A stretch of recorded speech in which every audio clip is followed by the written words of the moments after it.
got it again. It's the State of Football Part 62 edition here on Tuesday, October 27th.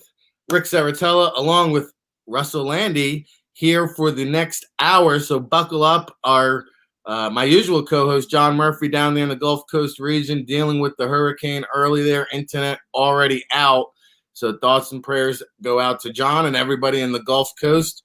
Thoughts and prayers out to the CFL community. David Fraley, the BC Lions owner, very well successful business person, passing away.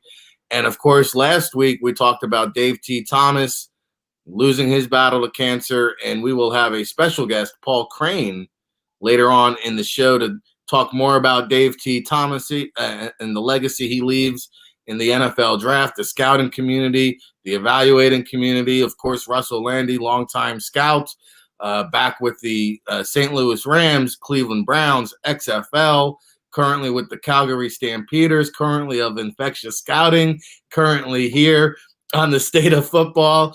And good morning to you, Russell Lande. How are you? I'm doing good, man. I'm just trying to figure you look awfully good for 62 years of doing this podcast. I mean, it feels like it's been 62 years, but we're 62 episodes in the books. And, of course, this Saturday will be our fourth episode now of the NFL Draft Tailgate Show. That's 10 a.m. Eastern.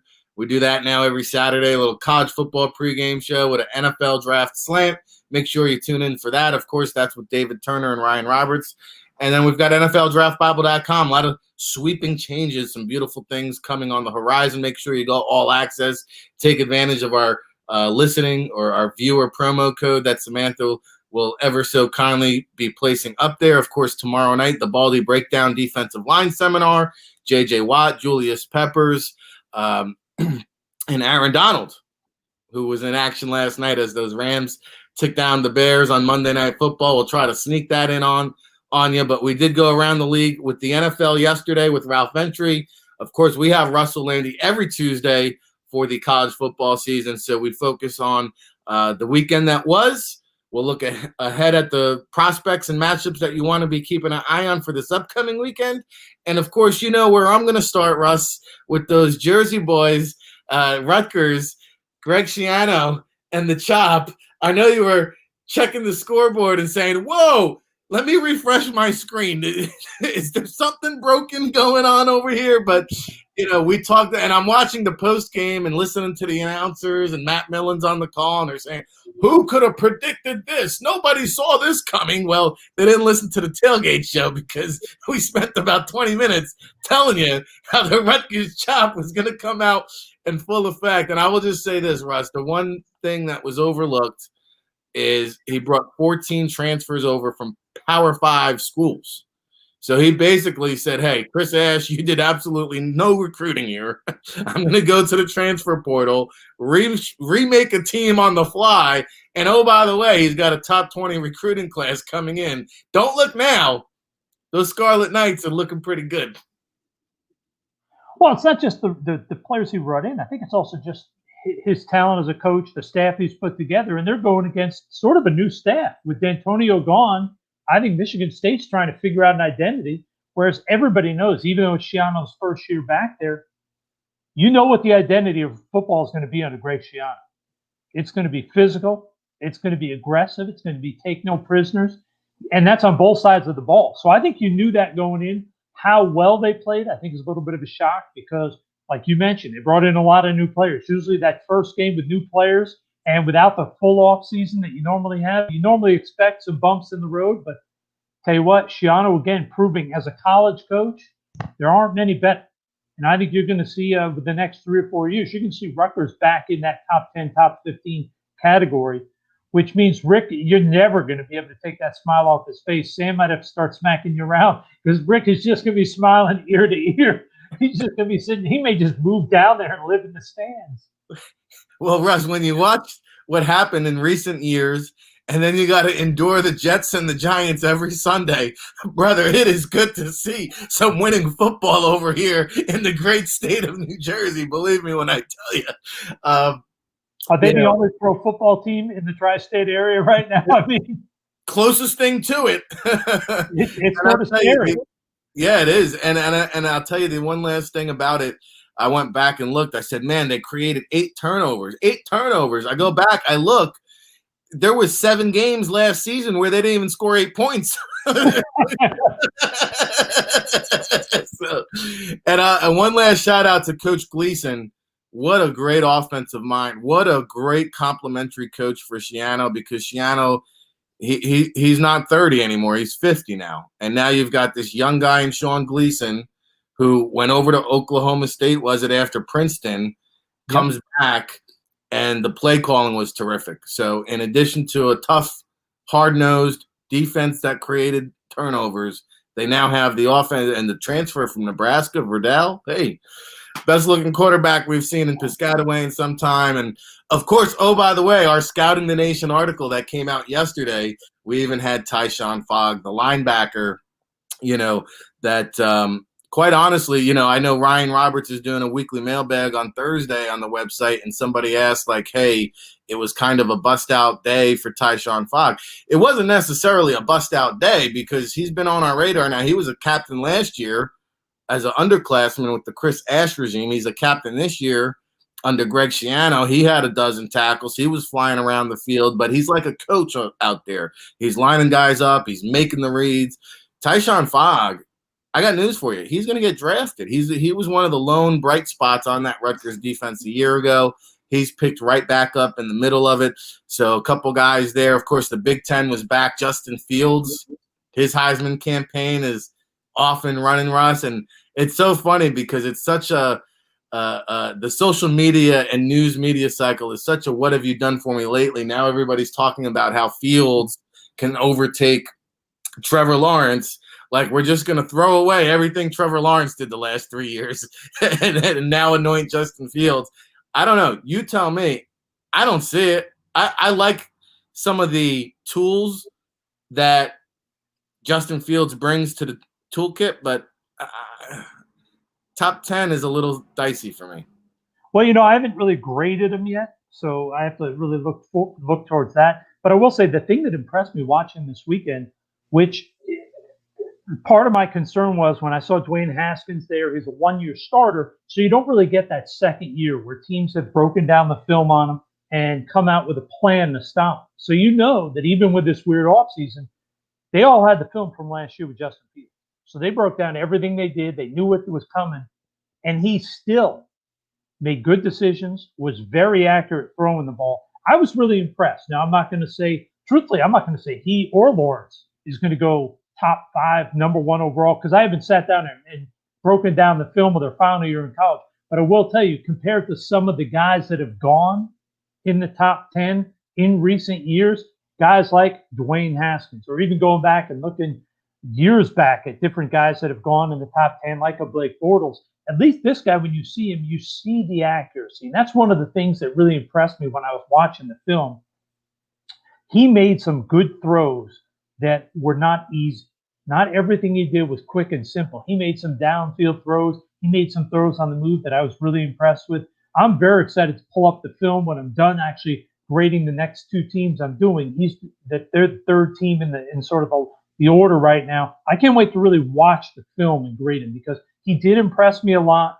I thought he, before this, was a guy that was a little bit streaky and inconsistent, but at least in this game, much more consistent. So I'm not saying he's the top 5, but I will say he impressed me more than I expected. First game of the year, no offseason. I thought he threw the ball extremely well.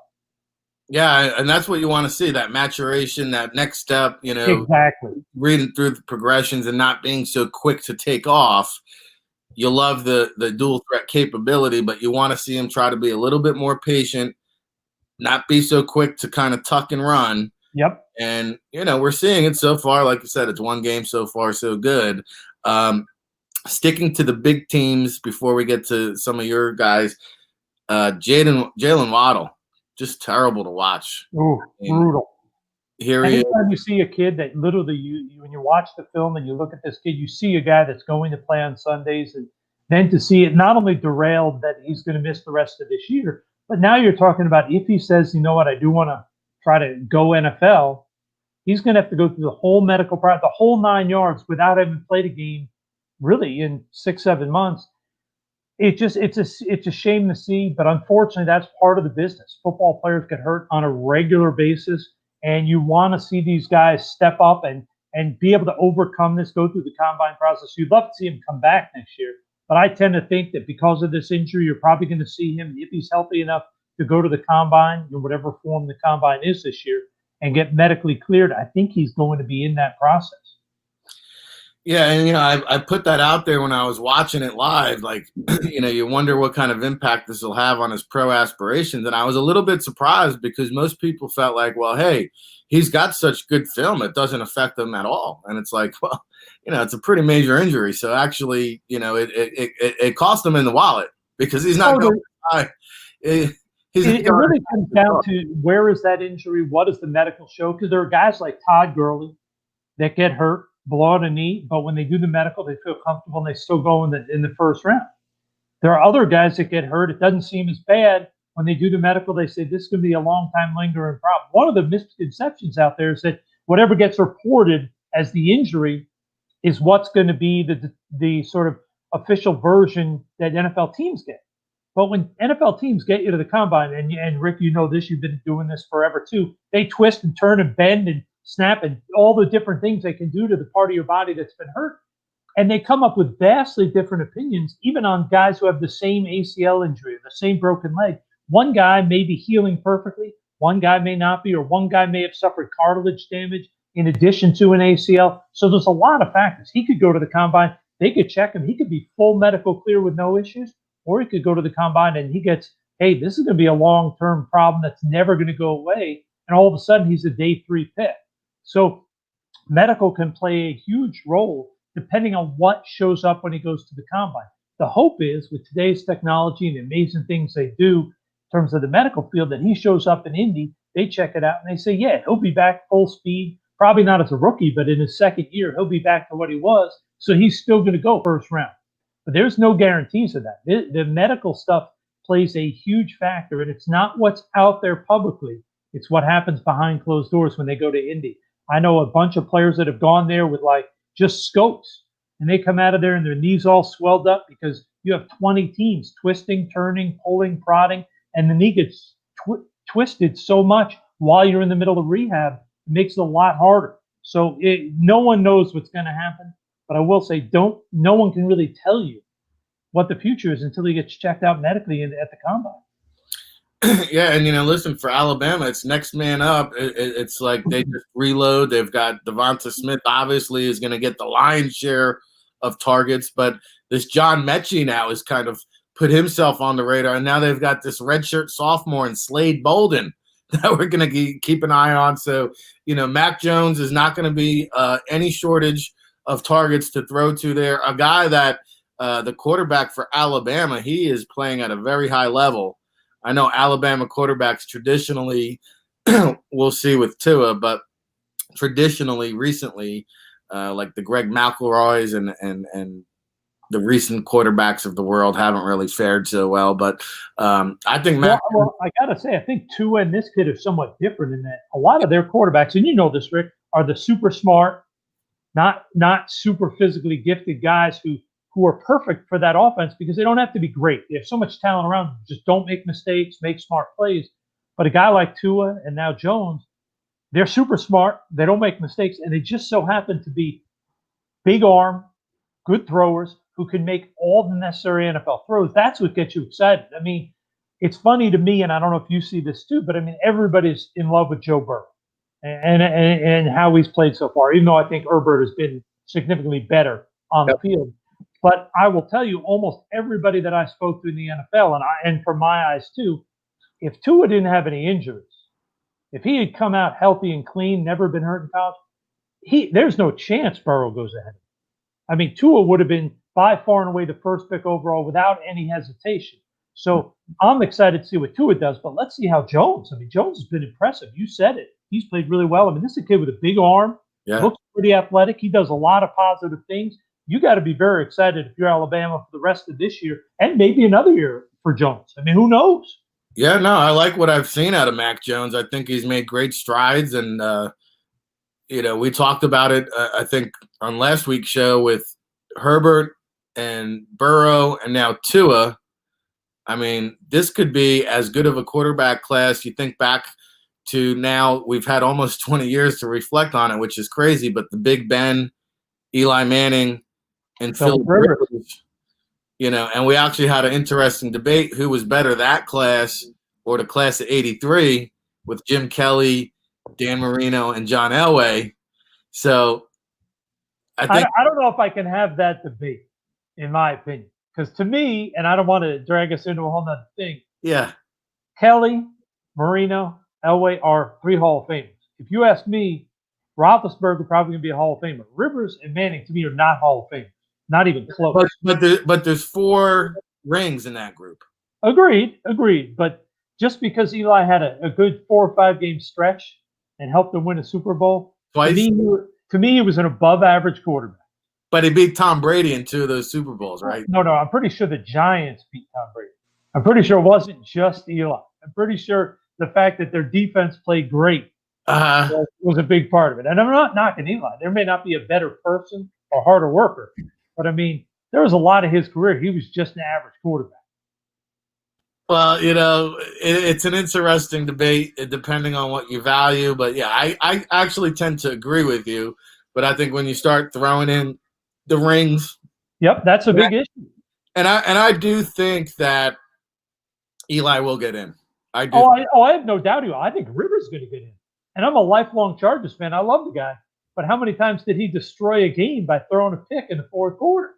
I mean, now, just on a side note, though, with all the hype about Burrow and this guy and that guy and all the records that are being set, Kyler Murray put passing, imagine the numbers Dan Marino would put up in today. He would be throwing for $600 a week. It would be and he might be at 7. Yeah. I mean, his quick release, his accuracy, his fearlessness standing in the pocket, it would be petrifying. He would do what Warner did, but more. And I love Kurt Warner, but Marino would do unbelievable things in today's NFL. You can't touch receivers. Yeah. And not too far behind him when Shanahan linked up with Elway and took him, that would have been interesting in today's NFL. And I wanted to give Coach Sark a shout out because John mentioned him on last week's show. Steve Sarkisian, he's come a long way. He's been through a lot. He's got a rebirth. Coach Saban down there giving him another opportunity, and give him credit. He's done everything he's had to do. He's got his nose straight. He's calling great football. And we'll see. We'll see if he gets another shot. Lane Kiffin, you're seeing eventually got another shot. Yep. Steve Sarkisian, I would imagine at some point, teams are going to start looking and saying, hey, you know what? Let's give the guy another shot. Because he's just calling tremendous football. Now, this is tremendous football here. Anytime we can have Russ Lande, infectious scouting, Calgary Stampeders, along with Ric Serritella, breaking it down. Oh, by the way, the football GM and scouting course that Russell Lande does on Sports Management Worldwide is in full effect. Make sure you check those guys out, sportsmanagementworldwide.com. You can learn from the great Russell Lande. Veteran experience, St. Louis Rams, Cleveland Browns, XFL, CFL. The man has seen it all. So along with Mark Dominic, make sure you get on board with that. Of course, we've got the NFL DraftBible.com, moving and grooving. Go all access right now. Take advantage of our viewing promo code Familia50, Familia50, and you can save 50% there. We've also got the Scout Speak book by our good friend Neil Stratton right here. If you sign up all access, we'll drop one of these bad boys in the mail for you, courtesy of InsideTheLeague.com. So make sure you take advantage of it. Of course, we're up to over 300 scouting reports. We're going to at least double that by time April rolls around and you go all access. You'll also gain access to our insider and premium content. We'll be on location across the nation when it comes to the draft season. As Russ alluded to earlier, we'll see what the combine looks like. We'll see what the all-star game circuit looks like. Hopefully we have pro days this year. And of course, the Fonz, hey, of course, we'll be out in San Diego, November 14th, broadcasting live from the Hub football camp. A lot of great feedback from the NFL teams. A lot of great feedback from the agent community. Invites are going out this week. It's a selection process. We've got a bunch of different talent evaluators reading through the submissions, breaking down the film. So hubfootball.com, if you want to get linked up, registered, reviewed, and have a chance to perform in front of NFL scouts, will be in attendance. So this is exciting stuff there. All right, Russ, what was who was some of the guys from this past weekend that stood out to you? Any risers from this past week of college football action? Well, there was one in particular outside of Justin Fields who was very exciting for me to watch, and just sort of embarrassing what they did there in terms of tearing Nebraska apart. I mean, that was sort of, you talk about a program that has gone downhill over the past decade or so. It's really sad with the history and the greatness of that program. But to me, Amari Rodgers at Clemson. I mean, you talk about a kid that he does not get the national attention. When you talk about Alabama with Devonta Smith, and last year T. Higgins at Clemson, all these receivers around the country, how is this kid not getting national attention as one of the best playmakers in the country? I mean, you watch this kid. He's not a huge kid. He's probably going to measure between 5'9" to 5'10". He's over 200 pounds, got a thick lower body, quick, explosive change of direction, can run through contact. I mean, I look at this guy and say, if I'm an NFL team, unless I'm looking at a 6'3", 6'4" big receiver, how is this guy not in the mix to be my number one under 6 foot guy? Because I can play him in the slot. I think he can play outside in the NFL. I actually think he can be a tailback in certain alignments, running screen passes and stuff. And you add in the fact that this guy's a dynamic punt returner. To me, this is a really impressive football player. And the thing that impressed me the most is, and you've seen this, Rick, you've watched football forever like me, is how many great college players, when they catch the ball, they always, when it's within their frame, they body catch. Just as a habit, they get in that bad end. Now they'll reach out and catch it with their hands when it's outside their frame, but they body catch. This kid reaches out no matter where the ball is. He plucks it, gets it turned and tucked quickly, and then he's off and running. I really like it. He gets the ball in the correct hand when he's getting around bodies. This kid really impressed me this weekend, and especially as I've been doing more Clemson film to sort of get a feel for Lawrence, this kid jumps out to me as a really special football player. And I'm just excited to see what he does going forward, both at Clemson this year and in the NFL, because I think this kid's going to be a really special NFL player. Yeah, you talk about the versatility, like Deebo Samuel for the 49ers. He lines up inside, lines up outside. I think Amari Rodgers is a dark horse first-round pick. Like you said, people aren't really talking about that because he's not 6 foot plus, and exactly these modern day type of wide receivers that we see. But man, oh man, he knows how to get open, create space, and make plays. And he's going to be a good one at the next level. Of course, Clemson at home against Boston College. I'll tell you what, Boston College is cooking, man. What the new coach there, Hafley, is doing and getting away from the ground and pound and running a more spread type of thing. I don't think Boston College will beat them, Russ, but I will say that that's going to be a good little matchup there. It'll be the best challenge, I think, for them this season. I mean, Virginia put up a little fight early, and Wake Forest competed. They just didn't have the guns. But I think BC could, because of that offense, because they're probably going to score 24, 28 points, it's going to be a close game. I think Clemson will win probably by a touchdown or two, but it's not going to be something where they're going to blow them out 60 or 70 points. I think it's going to be a back-and-forth battle. Yeah, and the transfer from Notre Dame, Djokovic or whatever, he's been looking really good, holding his own. And then, of course, Max Richardson and Isaiah McDuffie on the defensive side, they'll have their hands full trying to stop the Mr. Rogers that you just alluded to. Where else? We had the Big Ten kickoff last week. I think the Pac-12 is kicking off next week. Not this week, but next week. Yep. The Mountain West returned. My guy Billy Gaither out at San Jose State was off and running. A guy you want to talk about, an under-the-radar wide receiver. He made a big catch, of course, scouting the nation. We had that on the NFLDraftBible.com website. Where are you going looking ahead now, Russ, this upcoming weekend? Give me a matchup, give me a game, give me a prospect, give me something to hold on to here. Well, I got two games. Firstly, it's your Rutgers, Indiana. I mean, two teams I don't think people expected a lot from because of new coaches, different situations. Your guy Fogg, linebacker, I want to see him. But how about Marcelino Bell, the safety at Indiana? This is a guy isn't getting a lot of national attention, but on a defense that is not great, but they're competitive and they fly around the field. This guy's sort of the glue at the back end of their defense. I really want to see how he does against Rutgers. Obviously, it's not the traditional ground and pound with Ray Rice offense. They're spreading the ball around. this safety is going to have to make some plays, going to have to make the calls correctly. I want to see that. And the other one I really want to see, Iowa Northwestern. I know last year when we were doing the podcast in the fall, I'd mentioned that at Indiana, I really liked their left tackle, Coy Cronk. He gets hurt, misses the rest of the year, transfers to Iowa for his final year. He's now their starting right tackle. He started this past week. I didn't get to watch the game, but I can't wait to see him. Northwestern's I don't think they're a top 10 program, but I think they're an underrated program. And to see him go against Ernest Brown, senior defensive end, not a special guy, but a big, strong, long, linear defensive end, very competitive football player, I think it's going to be a good test for Cronk. To me, Cronk is a guy that's not getting national attention. But like we talked about earlier, we were talking about the kid from Alabama who got hurt. If Cronk stays healthy this year, goes to the NFL Combine and gets medically cleared because of I think it was a broken ankle last year that ended his season in Indiana. If that checks out fine, I think Cronk's a guy that could go a lot higher in the draft than people are talking. This kid, to me, is the prototypical guy you want starting at right tackle in the NFL. And I really think he's a 5-position offensive lineman in the NFL. He may not be a great athlete for left tackle, but I think he's a solid athlete. Fundamentals are phenomenal. Really tough, hard-nosed player. Loved him in Indiana. Can't wait to watch him this weekend when they go up and play Northwestern. Really excited to see how Cronk looks in his second game back since injury now that he's at Iowa.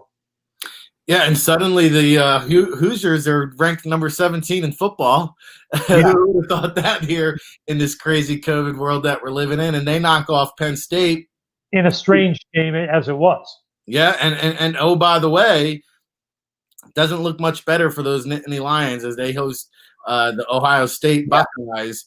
And, man, you got to wonder now, Russ, like James Franklin's a great coach, but how much can he overcome when you talk about the linebacker Parsons opting out? You talk about the running back, Journey Brown, out for the season. They find the medical, and we had him number 1 on our board in terms of underclassmen running back prospects, a huge loss. And now they get the Buckeyes, and you wonder if they don't just blow the hinges off the doors, these Buckeyes. I don't think Penn State has the ammunition and firepower. If Ohio State gets up early, I think that's the issue. Exactly. I mean, Penn State, I think they're a well-coached team. They're generally fundamentally sound despite the gaffe from this past game. I think they play the game to the max of their ability. But the problem is, do they have the ability, especially you mentioned the 2 guys they're missing, do they have the ability to even stay in the game? Or is this going to be one of those ones where they're doing everything they can to slow it down, and every time Clemson gets the ball, zoop, touchdown, and all of a sudden, 3 possessions in, it's 21-0, and they can't catch up. So that's my concern. It's not that they're not well coached. They don't have sort of hard-nosed, tough, competitive kids. It's just do you have the horses to compete with Ohio State? Because everywhere you look at Ohio State, they just have big-time playmakers. And I really think that quarterback, he had a heck of a game against Nebraska. Penn State better be ready. They stretch the field vertically and also stretch it horizontally, which is something you don't see a lot of offenses do in college. Fields can do that. He's going to be a real load for Penn State to handle. And they got a couple of running back there that can make some plays coming out of the backfield as well. It's the state of football here on the Tuesday, October 27th, 2020. We've got a great guest lined up, queuing you up for him. Paul Crane coming on to talk about Dave T. Thomas. I think we're working on a microphone check, and while we get that straightened out, Russ, there was a game last night. John and myself picked it incorrectly. We stay tied at 70 win. No, I have the 1-game lead, 70-35. John is now 69 and 36. But we both had it wrong. We went the other way, even though the Rams were the favorite. They pull it off, surprisingly to me anyway, because I thought after that goose egg against San Francisco, we played a game of contender or pretender on yesterday's show. I thought the Rams were pretenders. Now, putting up 24 against that Bears defense makes me rethink it. Maybe they are contenders, but I'll tell you, that NFC West is so goddamn tough. Unbelievable. But your thoughts from last night's game, if you care to share them. Well, firstly, it's 2 things. I think, firstly, Matt Nagy for the Bears, he deserves an award. I mean, the fact that they're at 5-2, when you look at that offense, whether it's Foles or Trubisky, I mean, they're limited in what they can do in terms of spreading the ball around, because I personally don't think, and it's not to knock Foles or Trubisky in terms of their work ethic or toughness or willing to do what it takes. I just don't think either one's a quality starter in the NFL. So I think what Nagy has done offensively, finding a way to win 5 games out of 7 so far is impressive. Their defense is really good. I think you have to look and you have to give Sean McVay a lot of credit. They've had some blips over the past year and a half offensively, but you have a very talented quarterback in Goff. You have a lot of offensive weapons. And I think what you see that's so creative is what they do motion-wise. They do a lot of the stuff that San Francisco does, not so much schematically, but in terms of motion to create mismatches, open guys up. I like what McVay does. I think when you add in an offense that was moving the ball well last night, was very efficient running the ball against a premier defense, in my opinion, and then you add in the fact that people can say all they want about Aaron Donald may not be a dominant run defender, but he makes that defense so much better against the run because he's disruptive, even if he isn't making tackles.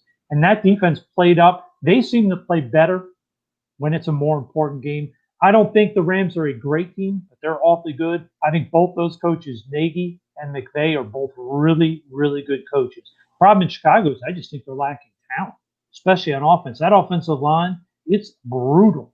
When you look at the players they're lining up with, I can't envision how that offense is going to get any better during the season, despite what I think is really good coaching from both their offensive line coach, Castillo, who's one of the best in the business, who's really finding a way to make chicken salad out of what I think is a marginally talented offense, and Coach Nagy, who really is squeezing every ounce of production out of, I think, a limited offensive talented team. So I feel for the offense there. I feel for the team there because I think they're just hurting overall talent, especially on the offensive side of the ball. And unfortunately, I think that 5-1 that we saw before yesterday's game could turn into 6-10 or 7-9. And I would hope that the ownership would realize that that's not Matt Nagy's fault. He's a hell of a football coach. Reminds me a little bit in a way when Brian Billick got the head coaching job. He was known as this offensive-minded guy, and his team took on a defensive identity, right? And so you're right, though, but there was 14 teams above the 500 mark as of yesterday, I believe. They're not all going to make the playoffs. The Bears, I think they might be on the outside looking in, which is unbelievable when you think about it, to start off 5-1. And on the other side, McVay, to your point, give the man credit. He now has more wins than any head coach of all time before the age of 35, and it's not even almost by double. Yeah, it's not even close. It's astounding. Now, part of that, let's also be honest, until probably the last 10 years, you never saw coaches until they were in their 40s or 50s get a chance. So part of it is, I think, that opportunity he got, not that he didn't earn it, but just unfortunately, a lot of good coaches never got that chance. It's not the knock in. All right, the State of Football, Part 62 edition here on Tuesday, October 27th, brought to you by the NFLDraftBible.com. Make sure you log on, go all access now, subscribe, get your free copy of the Scout Speak book, Unlock the Magic, over 300 scouting reports. NFLDraftBible.com is where it's at. Of course, Russell Lande joining Ric Serritella here. We've got our guest for today. We are fortunate and lucky enough to have Paul Crane of iHeart Sports, host of Scouts Honor, and my other co-host, John Murphy, who's usually with us, a friend of Dave T. Thomas, who has worked with Dave T. Thomas. Unfortunately, he lives in the Gulf Coast region and lost his internet with the hurricane coming in. He was really looking forward to this conversation. But Dave T. Thomas, obviously a lasting legacy and impact with so many, and really paving the way for guys like Russell Lande, for guys like myself, who are both evaluators and working media. Dave T. Thomas was as good as it gets. He literally paved the way for the Mel Kipers, the Mike Mayocks, a true pioneer. And Paul, we welcome you into the show. Good morning here. We know it was a very tough loss for you to deal with. Of course, our prayers and thoughts go out to you. You knew Dave T. for, I think, 30 years. And more than 30. Mm-hmm. And you were also the last man to do any kind of shows or coverage with him. So for individuals like myself that didn't know Dave T. personally, for the younger audience at home who wants to be Dave T. Thomas and maybe just hearing about him for the first time, what can you tell us about this man? Well, Rick, thank you. I appreciate it very much. He was as dear a friend as I've ever had. And as great as he was at what he did, he was an even better person. and you listed several, and the list is a mile long of those he helped. And had he wanted to promote himself, he would have been, I think, bigger than Mel Kiper and all those. But that was not what he was about. He just loved to do what he did. I came across, Dave T and I kind of hooked up back in the late 1980s. I was a TV guy in Dallas, and of course the Cowboys ruled the roost. And I heard Dave T on a radio show. It was Norm Hitzges, who's still there in Dallas and doing it. And I loved what I heard. So I called Norm. Norm and I were good too. And anyway, I got Dave T's number and how to contact him. And we did some things by phone. Now, of course, the technology wasn't what it is today. Anyway, after having him on a couple of times, I convinced the television station to fly a cameraman and me to New York to sit down and do something with Dave T in advance of the draft. So if we flew to New York, I think the first time we went in person was 1991. And this is one of my favorite Dave T stories because it just was so classic him. We get to his home on Long Island, and it was, I guess Brooklyn, but wherever it was, small little home. We walked in the front door. Dave T was big then. He was maybe 250 pounds or more. The place was a disaster. Just papers, tapes everywhere. But as my cameraman was setting up the chairs, trying to figure out a spot and lights and the tripod and everything, Dave T was so excited. He was holding a VHS tape.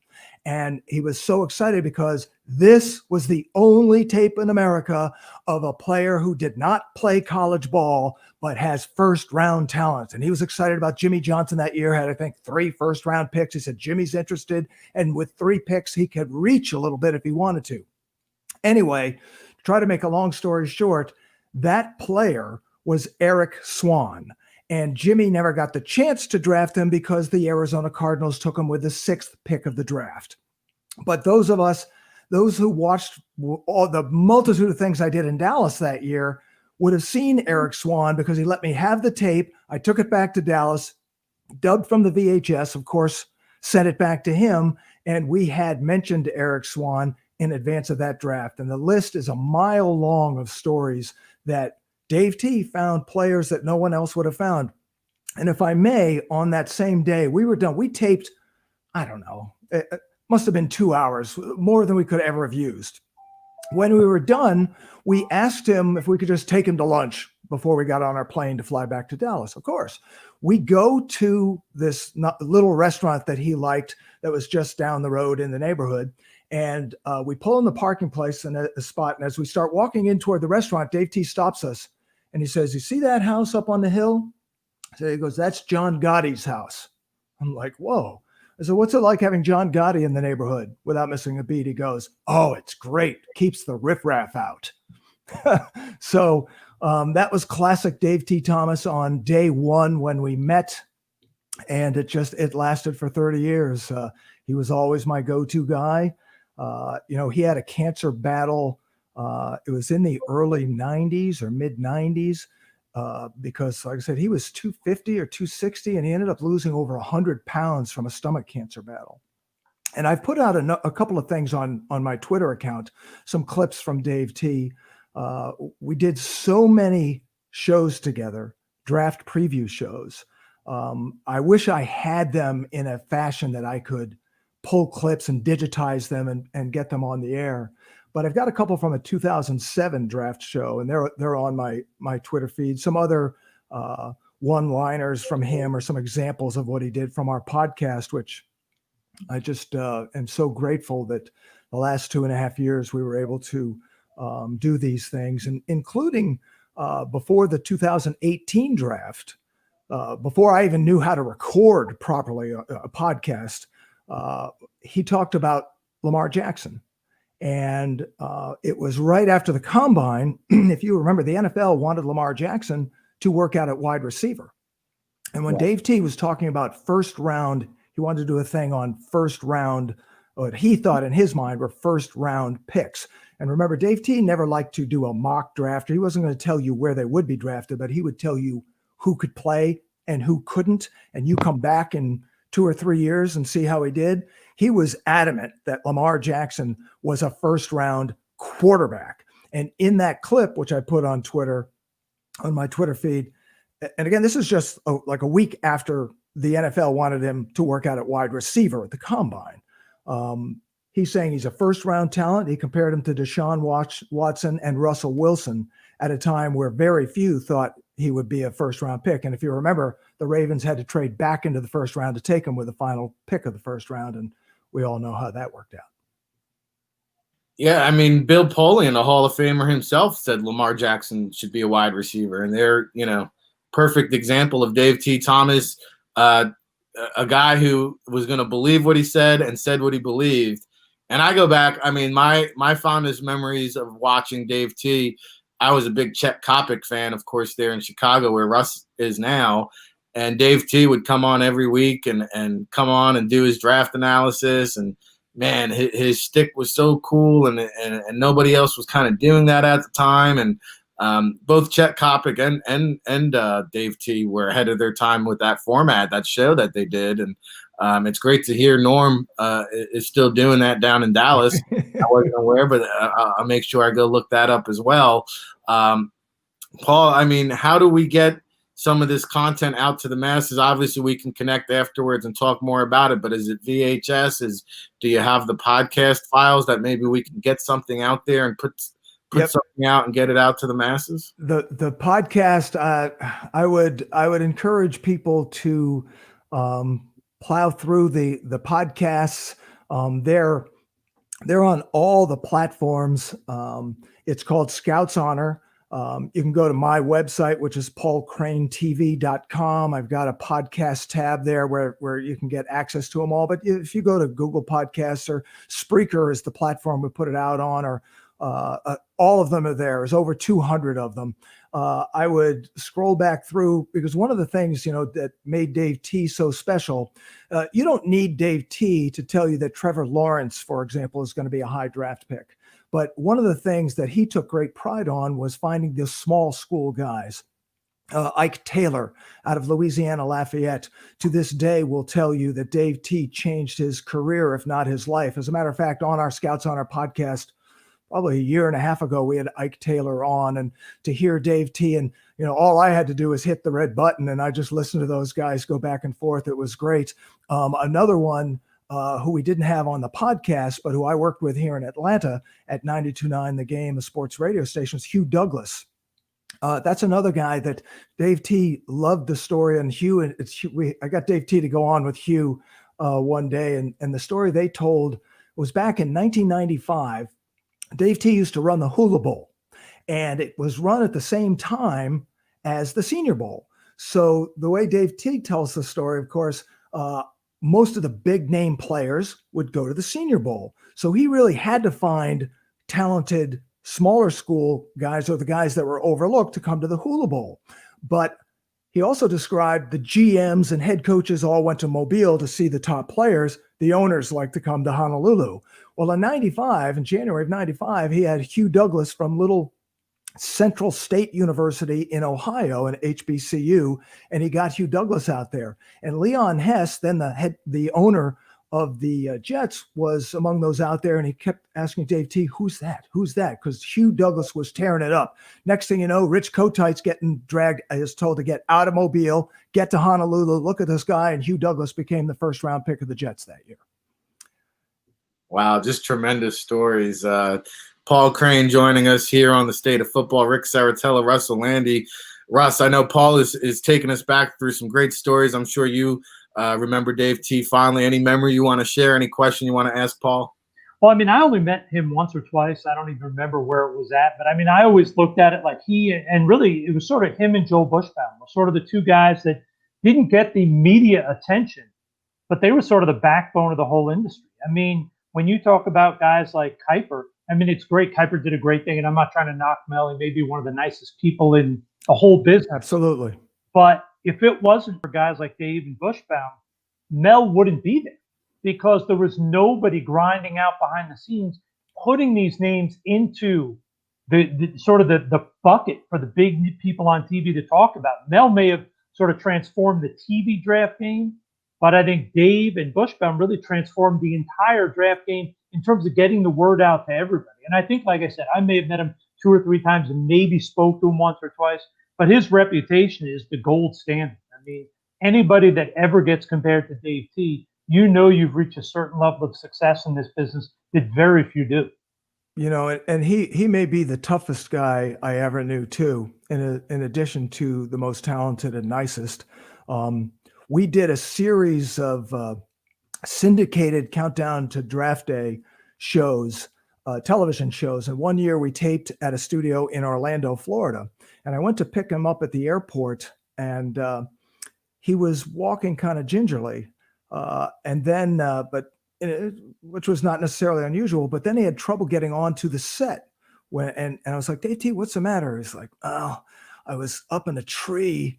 I was cutting some branches and I fell, and he fell on a fence. Like he landed his ribs. He broke 3 ribs. But he didn't say anything. He just got in a plane and came and taped the show. And then at the end, the podcasts, he was battling pancreatic cancer at the end, which finally took him. And I knew if he ever said anything, he was in agony, because he never complained. And there was one day in December, he asked me at the end of our recording, how did I sound? I was like, you sounded great. He goes, oh, I couldn't, because he would put up 2 computers and have all these notes and everything, and just to refer to as we would, record for, 30, 40 minutes, 60 minutes or more. And he goes, oh, I couldn't see my computer. I was on the floor because I can't breathe. But I was like, Dave T, and I was serious. If you don't go to the hospital, I'm calling the police department. And anyway, he went, and he ended up in for 2 months. I didn't hear from him for December to February, but then we started getting ready for the draft again. And I would encourage people to go and just listen to the podcast, but especially the last couple. And there's no question, the last one, he knew it would be the last one. He wanted to do a little wrap of the draft that just happened and look ahead to 2021. And I look back now, and there's just, if you listen to it, you'll know he knew that was it. So I would go there. My Twitter handle is at Paul Crane 7, Paulcrane 7. I've got a couple of clips on there, some video clips. In 2007 is one that I've got that DVD, so I was able to burn it and create some digital clips. And it's just a for example. In 2007, that was Jamarcus Russell ended up going to the Raiders #1, and he was, everyone knew he was going to go #1. Dave T in this show said, no, don't do it. No, he's not going to make it. When I didn't show it on the clip, but in the show, he had top 10 players in this draft. Jamarcus Russell wasn't in his top 50. Okay.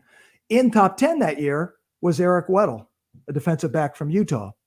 Considered maybe a day 2 pick by most, ended up going early in the second round of the Chargers. But there is a little clip about Eric Weddle calling him the cream of the crop, and saying that if the Chargers, who had a late first round pick, if Weddle was around, he said the Chargers are most interested. Now, they took him on at the early 2, but Dave T had said Eric Weddle, top 10 player in this draft. Jamarcus Russell, not top 50. Now, at the time, people were like, but you come back 2-3 years later and you learn the magic of Dave T. He also had a guy that he didn't care for, that I've got a clip that was projected as a potential first round pick, a corner out of NC State, but he held up a diaper with his number on it and threw it and said, you got to grow up. And he ended up being a 4th round pick and fizzled out. I think he only played 3 or 4 games, but there's some classic Dave T moments on there. People will see he has this long braid. I don't know, Russ, if he had that when you met him, but that was that was post stomach cancer.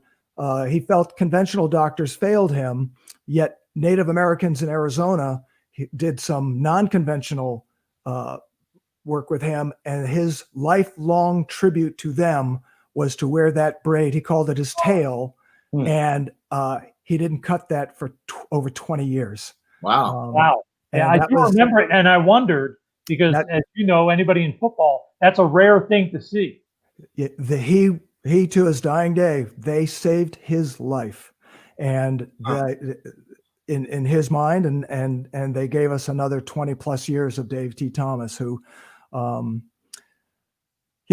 just can't I can't say enough. If you go back through the podcast, you'll hear how he was down on Dwayne Haskins. No, this guy's not going to make it. You can hear, especially you go back a couple of years, you can hear some things that that at the time brought. I can tell you the in 2014, he was telling me he said the best player in this draft is a defensive lineman from Pitt. Now, I didn't watch a lot of Pitt football, but he was Aaron Donald. Aaron Donald is the player in this draft. And at the time, I was like, okay, I had heard of it, but I didn't watch a lot of Pitt football. I'm in the SEC, ACC area. I focused on that. But okay, I knew he was good, but I didn't know he was Aaron Donald. We all do now. The first time my Twitter feed ever blew up was Dave T. that same year saying, Johnny Manziel will be a bust. Don't do it. Will be a bust. And of course, Aggie fans, cult-like, yeah, exactly, blew up my Twitter feed. Like, this guy doesn't know anything about it. Quiet now. Dave T. Yeah, for sure. Fascinating stuff. Paul Crane here, iHeart Sports Network anchor, host of Scouts Honor. I'm excited to go back and listen through some of those archives. Paul, you mentioned the last show, and I'm curious to know, did you get a chance to talk to Dave T after that? What is the final conversation like? How was his spirits? I know it was a very long, tough battle for decades that he dealt with this. Yeah, in the last couple of years in particular, the pancreatic cancer, it got him. Like I said, if he said something about it, I knew that meant he was in agony. It's emotional for me because if you hear, we get to the end, it was classic Dave T all throughout, but he clearly wanted to get on the record one more time. And Trevor Lawrence is not his top quarterback. Now, unfortunately, he was really high on what he thought Jamie Newman was going to do at Georgia. Of course, in April, we didn't know that Jamie Newman would opt out, but he was really high on Jamie Newman, very high on Trey Lance. But and there are a lot of others there that, but at the end, when we hung up, we stayed on for another hour. There were a lot of personal things. There were some things he wanted me to do for family once the time came, which I've done. But he's one of a kind. One of a kind. To say he broke the mold just really doesn't do the mold justice. Yeah, he was one of a kind. So, and again, this is a guy that, I don't know if you know, he did so much more than just football. His uncle was Marty Blake, who ran the NBA scouting. That's how he got scouting started in his blood. And he wrote player reports. He started writing player reports in football just as a teenager, sent some to the Raiders. Al Davis hired him as a teenager. That's when he got his first football job. He ran the draft floor for the NFL for decades. He gave them the middle finger when they started making a circus roadshow. He's like, I'm not part of that. So then he started working just for a handful of teams specifically, but of course he ran his service where teams would take his reports. He wasn't very big on technology, didn't even get him any kind of a cell phone, flip phone until the last year or year and a half. But once he learned how to handle Word docs and send reports, he would send me these reports. I'm like, for God's sake, Dave, I can't open them. The files are too large. That's what shut down Amazon server, for crying out loud. But he would create these, he would pare down some things for me and just to like make them like maybe 10 or 12 pages but he would have like 180 pages on some players. But he did hockey every summer, late spring after the draft. He would go over to Europe and he would watch basketball. I remember a couple of years ago, I think it was the Celtics had him watch Luka Doncic. He spent 4 weeks going to every practice in addition to every game. But he would go to Norway and Finland and Russia to watch hockey. That was one of his passions. And I don't know if you know, he had a significant role in filling the roster of the expansion Las Vegas Golden Knights, who ended up being the first expansion team to make it to the Stanley Cup Finals. That's another Dave T. Thomas event, to the point where the new Seattle expansion team hired his service to run their scouting. And of course, he didn't live long enough to make that happen. But, and he worked for the Yankees as a scout. And that was his personal passion. That was the only baseball team. He wouldn't do any other baseball teams, because that was one thing that I'm a lifelong Yankees fan as well, born in New York and raised right outside. And I call everything else is business. That's my last link to my childhood. But Dave T and I share that too. And to hear some of the things that were going on with him and Cashman, and some of the things I would never put on the air, it was great. But it was classic Dave T. He was screaming at me about David Garcia 2 years ago. The guy was like, okay, I didn't know who he was talking about. Now I do. Johnny Lasagna is called Johnny Losaiga, or however you pronounce it. I can't say his name properly, because all I hear is Johnny Lasagna, because that's what Dave T called him. But I don't turn on a sporting event anymore. And it really doesn't matter what it is, without somehow thinking of him at some point during the event.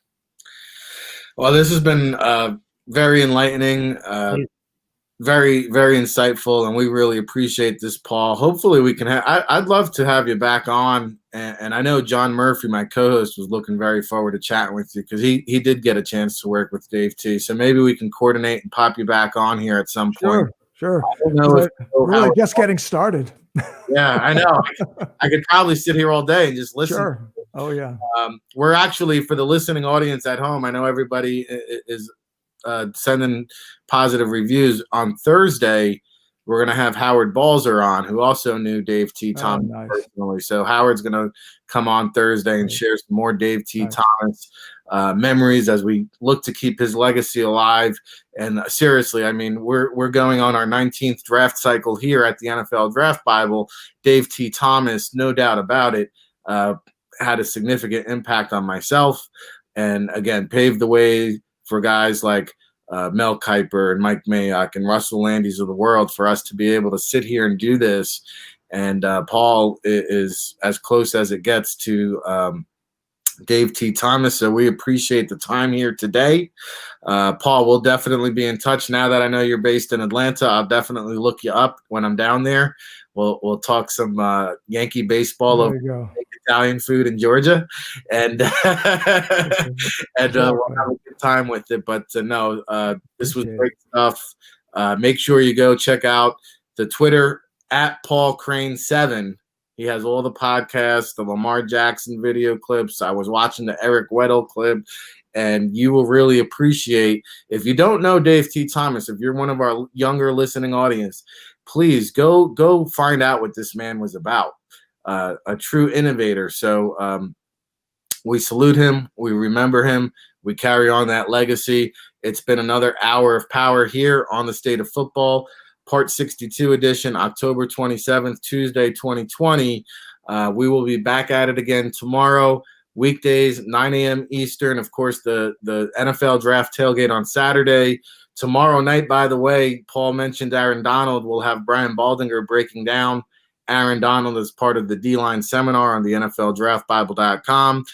We do have some guests lined up tomorrow. I think we have Clark Judge is going to pop on with us, and we've got Jeep Christ, one of the coaches out there for the Hub Football Camp on Thursday.